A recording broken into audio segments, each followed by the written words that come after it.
वर्ष 1960 में पश्चिम बंगाल के पुरुलिया जिले में बेगुनकोडोर नाम के रेलवे स्टेशन की स्थापना की गई। बताते हैं कि स्थापना के 7 साल बाद इस स्टेशन पर डरा देने वाली कुछ अनहोनी घटनाएं घटने लगीं। एक दिन इस स्टेशन से जब एक ट्रेन चल रही थी तो उसके ड्राइवर को ऐसा लगा कि जैसे कोई महिला चिल्ला चिल्ला कर कह रही हो कि ड्राइवर साहब, गाड़ी रोक दो, मुझे भी ट्रेन में बैठ जाने दो। भिनभिनाहट जैसी किंतु बिल्कुल स्पष्ट आवाज सुनकर रेल के ड्राइवर ने चलती गाड़ी से बाहर प्लेटफॉर्म पर झांक कर देखा, लेकिन वहां कोई महिला नहीं थी। ड्राइवर ने इसे अपना भ्रम समझकर अपने काम पर ध्यान दिया। इसी स्टेशन का पोर्टर कहता था कि एक रात उसे इस रेलवे स्टेशन के ट्रैक पर कुछ दूरी तक खून के छींटे दिखे जो सुबह गायब थे। बताते हैं कि बेगुनकोडोर रेलवे स्टेशन पर नल से पानी लेने के लिए एक महिला पैसेंजर अपनी ट्रेन से नीचे उतरी, लेकिन जब तक वह अपनी बोतल में पानी भरती तब तक ट्रेन चल पड़ी। इसके बाद वह अपनी गाड़ी की बोगी में पहुंचने के लिए दौड़ी, लेकिन चलती ट्रेन में चढ़ने से पहले ही उसका पांव फिसला और ट्रेन के नीचे आ गई और वहीं उसकी दर्दनाक मौत हो गई।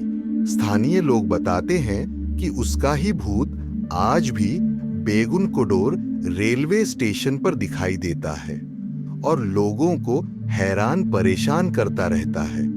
कभी कभी तो दिन में भी रहस्यमयी घटनाएं घट जाती है और वहां किसी प्रेतात्मा के होने का एहसास दिलाती है।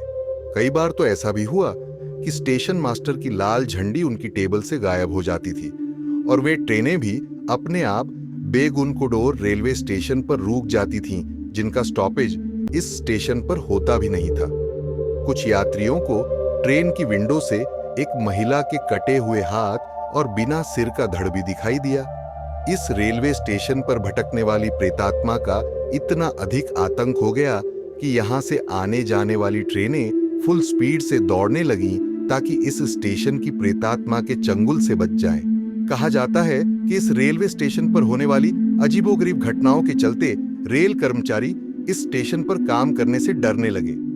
एक अफवाह यह फैल गई कि रेलवे स्टेशन की प्रेतात्मा स्टेशन पर आने वाले हर कर्मचारी और यात्री को मार डालेगी।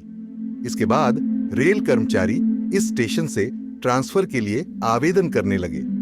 लोगों में भय के चलते इस रेलवे स्टेशन को बंद करने का निर्णय ले लिया गया।